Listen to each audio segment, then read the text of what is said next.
After setting up a data table containing two independent variables, the data can be analysed using a two-way ANOVA.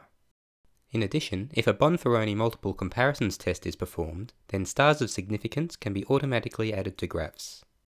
Once the data has been added to a table folder, click on the Analysis tab, and then from the drop-down menus, choose ANOVA as the analysis group, two-way ANOVA, and then either a Bonferroni or a two-key multiple comparisons test.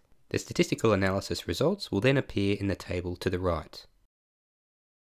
In this example, the Bonferroni multiple comparisons test has shown that there is significant difference between three different pairs of groups.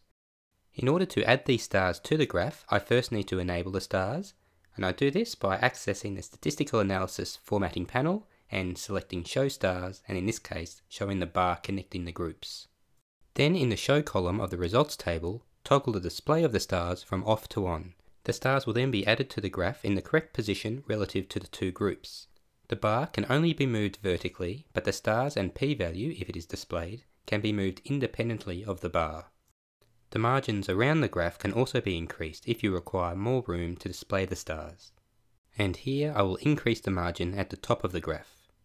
Now I will continue to add my next set of stars, reposition the bar, and this time I will move the stars of significance to the midpoint of the bar. And I will repeat this process for the final set of stars. The look and style of the stars, p-value and bars can be formatted using the same formatting panel. For example, the size of the stars can be increased, the colour can be changed, and the style can be made bold.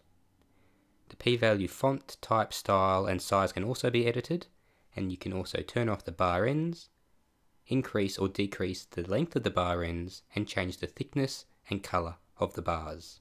And these formatting changes are maintained when a graph is added to a report in DocLogic, and as the same formatting panels exist here, further adjustments to the appearance can be made without having to return to GraphLogic. And finally, adjusting a gate in GateLogic will update the statistical analysis results in GraphLogic and the stars on the graphs.